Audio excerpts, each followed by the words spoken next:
કેમ છો? હું છું કુટર નિલેશ અને હું ઘરેથી આયુર્વેદિક પ્રોડક્ટ બનાવું છું અને લોકો સુધી પહોંચાડું છું. હું સારી ક્વોલિટીની પ્રોડક્ટ બનાવું છું કારણ કે હું દરેક રો મટીરિયલ બેસ્ટ ક્વોલિટીના લઉં છું અને સારી પ્રોડક્ટ બનાવી લોકોને જે પણ પ્રોબ્લેમ છે, જે હેરને લગતી પ્રોબ્લેમ છે, સ્કિનને લગતી પ્રોબ્લેમ છે, પાચનને લગતી પ્રોબ્લેમ છે, એ દરેક પ્રોબ્લેમને સોલ્વ કરવા માટે હું મારી દરેક પ્રોડક્ટ સારી ક્વોલિટીની બનાવું છું અને લોકોને સારું રિઝલ્ટ મળે એના માટે બેસ્ટ ક્વોલિટીની પ્રોડક્ટ બનાવું છું. તો આજે આપણે બનાવવાના છે એન્ટી હેરફોલ શેમ્પૂ કે જે માત્ર અરીઠામાંથી જ આપણે નથી બનાવતા, પરંતુ આપણે ક્યાં ક્યાં ઇન્ગ્રેડિયન્ટ્સ યુઝ કરીએ છીએ તે સંપૂર્ણ માહિતી તમને આ વિડીયોની અંદર મળી જશે કે શેમ્પૂ શરૂઆતથી આપણે રો મટીરિયલ લેવાથી લઈને એન્ડ સુધી આપણે શેમ્પૂ કઈ રીતના બનાવીએ છીએ તે સંપૂર્ણ માહિતી આ વિડીયોની અંદર તમને મળી જશે કે આપણે શરૂઆતથી લાસ્ટ સુધી કઈ રીતના શેમ્પૂ બનાવીએ છીએ અને ક્વોલિટી શું રહેવાની છે, એની અંદર કયા કયા પ્રકારના ઔષધિઓ એડ કરીએ છીએ, એની અંદર કયા કયા પ્રકારના ઇન્ગ્રેડિયન્ટ્સ આવશે, કઈ રીતના પ્રોસેસ થશે અને કઈ રીતના લાસ્ટમાં શેમ્પૂ બનશે, લાસ્ટમાં કઈ રીતના પ્રોડક્ટ બનશે અને કઈ કઈ વસ્તુ એની અંદર એડ કરવાની છે, બધી માહિતી આ વિડીયોની અંદર તમને મળી જશે. તો વિડીયોના અંત સુધી બન્યા રહેજો. તો આપણે શરૂઆત કરી દઈએ. આપણે બનાવવાનું છે એન્ટી હેરફોલ શેમ્પૂ. તો આપણે શરૂઆત કરી દઈએ આપણા શેમ્પૂ બનાવવાની. સૌથી પહેલા તમને બતાવવા જઈ રહ્યું છું કે આપણે કયા કયા ઇન્ગ્રેડિયન્ટ્સ યુઝ કરવાના છે. સૌથી પહેલા કયા કયા પ્રકારના ઔષધિઓ એની અંદર એડ કરવામાં આવે છે. તો સૌથી પહેલા તમને ઔષધિઓ બતાવી દઉં કે કયા કયા પ્રકારના આપણે ઔષધિઓ એની અંદર એડ કરવાના છે. તમે જોઈ શકો છો કે આપણે મેરે બધા જ પ્રકારના ઔષધિઓ અહીં અવેલેબલ છે. તો તમને લાઈન ટુ લાઈન બતાવી દઉં કે આપણે કયા કયા પ્રકારના ઔષધિઓ એની અંદર એડ કરીએ છીએ. સૌથી પહેલાં છે આ મીઠો લીમડો, પછી છે એલોવેરા, પછી લીમડો જે કડવો લીમડો છે, ત્યાર પછી છે આપણે રોઝમેરી, એના પછી છે ફ્લેક્સીડ એટલે કે અળસીના બીજ, પછી છે અરીઠા પાવડર, પછી છે જાસૂદનો પાવડર, જાસૂદના ફૂલ હોય એનો પાવડર, પછી છે ભૃંગરાજ પાવડર, પછી છે આમળા પાવડર, પછી છે સિક્કાકાઈ પાવડર, પછી છે વિટામિન ઈ કેપ્સ્યુલ્સ કે જે વાળને એકદમ પોષણ આપશે અને વાળનો ગ્રોથ વધારશે, પછી છે મેથી દાણા. તો આ બધા જ પ્રકારના ઔષધિ આપણે આની અંદર એડ કરવાના છે, જેને તમને વારાફરતી તેના ફાયદા જણાવું. સૌથી પહેલાં આવશે મીઠો લીમડો કે જે કરી લીવ્સ તરીકે પણ ઓળખવામાં આવે છે. તે વાળને ગ્રોથ આપે છે અને વાળને એકદમ અંદરથી મજબૂત બનાવે છે. અને તમે એની ક્વોલિટી પણ ચેક કરી શકો છો કે આપણે કયા કયા પ્રકારના જે પણ વસ્તુ લઈએ છીએ તેની ક્વોલિટી કઈ પ્રકારની રહેવાની છે. એકદમ તાજા રહેવાના છે અને એકદમ સારા ક્વોલિટીના રહેવાના છે. પછી આવશે એલોવેરા કે જેનો એલોવેરા આપણે તોડેલા છે અને એલોવેરા જેલનો આપણે ઉપયોગ કરવાનો છે.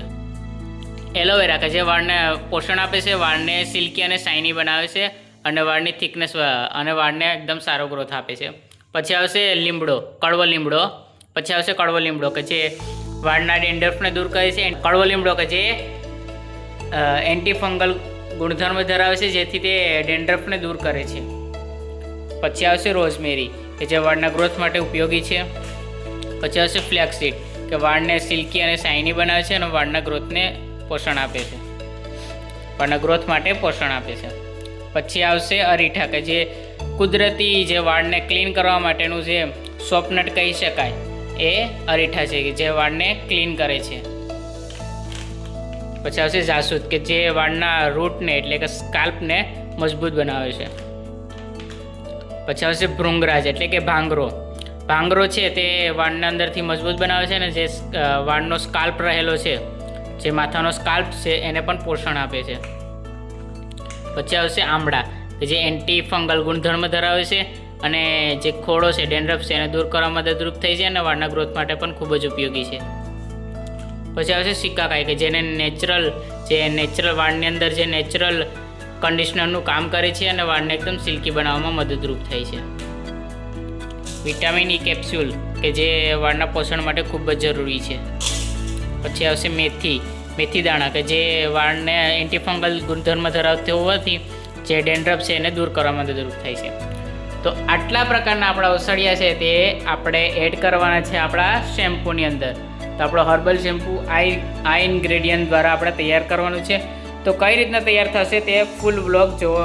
જોવાનું ભૂલશો નહીં અને ફૂલ માહિતી આ વિડીયોની અંદર તમને મળી જશે. હવે આપણે બનાવવાનું છે આયુર્વેદિક શેમ્પૂ કે જે આપણે આમળા, અરીઠા, શિકાકાઈ, લીમડો, મીઠો લીમડો, એલોવેરા વગેરે જેવા આયુર્વેદિક ઔષધિયા દ્વારા આપણે શેમ્પૂ કઈ રીતના બનાવીએ છીએ તમને લાઈન ટુ લાઈન બતાવીશ કે શરૂઆતથી લઈને એન્ડ સુધી કઈ રીતના આપણું શેમ્પૂ બને છે અને કયા કયા ઇન્ગ્રેડિયન્ટ્સ એની અંદર યુઝ કરવામાં આવે છે અને કઈ પ્રોસેસથી આપણે બનાવીએ છીએ. તો ચાલો શરૂઆત કરીએ.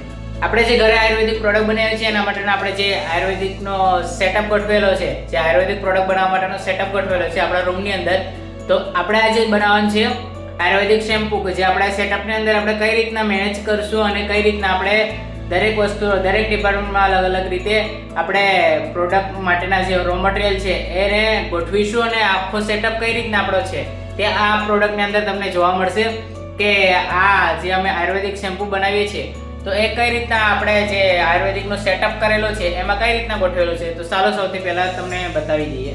સૌથી પહેલાં આવશે રો મટીરિયલ એરિયા. અહીંયાથી આપણે રો મટીરિયલ લેવાનું છે જે આપણે અરીઠા, આમળા, શિકાકાઈનું શેમ્પૂ બનાવીએ છીએ તો એના માટેનો આપણે અહીંયાથી રો મટીરિયલ લેશું કે જેની અંદર આમળા, અરીઠા, શિકાકાઈ, લીમડો, મેથી વગેરે જેવા આપણા જે રો મટીરિયલ છે એને અહીંયાથી લેશું. અને આપણો બીજો એરિયા છે વેઇટ એરિયા. બીજો આપણો એરિયા છે વેઇટ એરિયા. એની અંદર આપણે દરેક રો મટીરિયલનો આપણે વારાફરતી આપણે રો મટીરિયલનો વેઇટ કરીશું.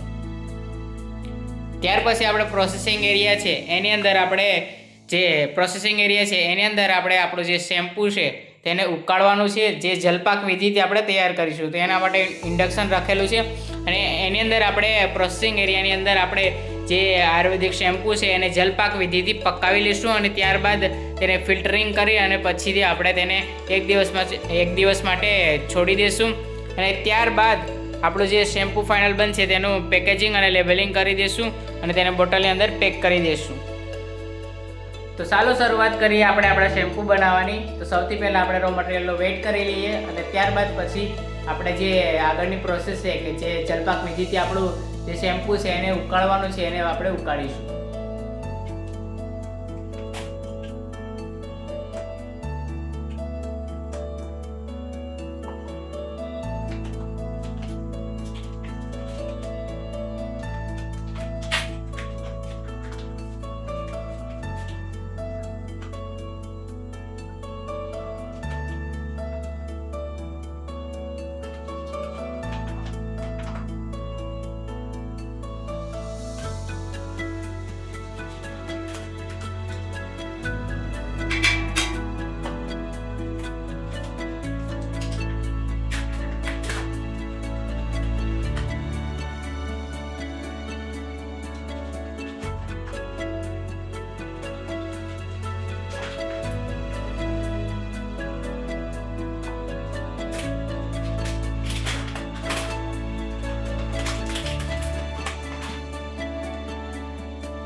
મિત્રો આજે આપણે બનાવીએ છીએ આયુર્વેદિક હર્બલ શેમ્પુ કે જે આયુર્વેદ મુજબ ક્વાજ પદ્ધતિ એટલે કે જલપાક વિધિથી, જેની અંદર દેશી ઓસડિયા જેમ કે આયુર્વેદિક ઓસડિયા જેમ કે આમળા, અરીઠા શ્રીકાકાય, ભૃંગરાજ જેવી અલગ અલગ વનસ્પતિને ક્વાજ પદ્ધતિ દ્વારા ઉકાળી અને ત્યારબાદ તેને ગાળણ પ્રક્રિયા દ્વારા અને ત્યારબાદ તેને મિક્સ કરીને આપણે બનાવેલી છે આયુર્વેદિકનું આપણે બનાવેલું છે વાળ માટે સ્પેશિયલ આયુર્વેદિક શેમ્પુ. તમે એની ક્વોલિટી ચેક કરી શકો છો. તમે અહીંયા ચેક કરી શકો છો. તમે અહીંયા એની ક્વોલિટી ચેક કરી શકો છો કે કેટલું આપણું થીક શેમ્પુ રહેવાનું છે. આયુર્વેદિક મુજબ જે જલપાક વિધિ છે એના દ્વારા બનાવેલું છે. તે વાળ માટે ખૂબ જ સારું શેમ્પુ છે. તમે એની ક્વોલિટી ચેક કરી શકો છો. જે વાળ માટે ખૂબ જ ફાયદાકારક રહેશે. તમારા ખરતા વાળ અટકશે, વાળ કાળા બનશે અને વાળની અંદર જે પણ ડ્રાયનેસ આવતી હોય એ પણ દૂર થશે અને વાળ તમારે એકદમ સિલ્કી જેવા દેખાશે. આની અંદર રહેલો એલોવેરા જેલ તમને ખૂબ જ ઉપયોગી થશે અને આની ક્વોલિટી તમે ચેક કરી શકો છો. ખૂબ જ સારું એવું શેમ્પુ છે. તમે એક વખત જરૂર અજમાવી શકો છો.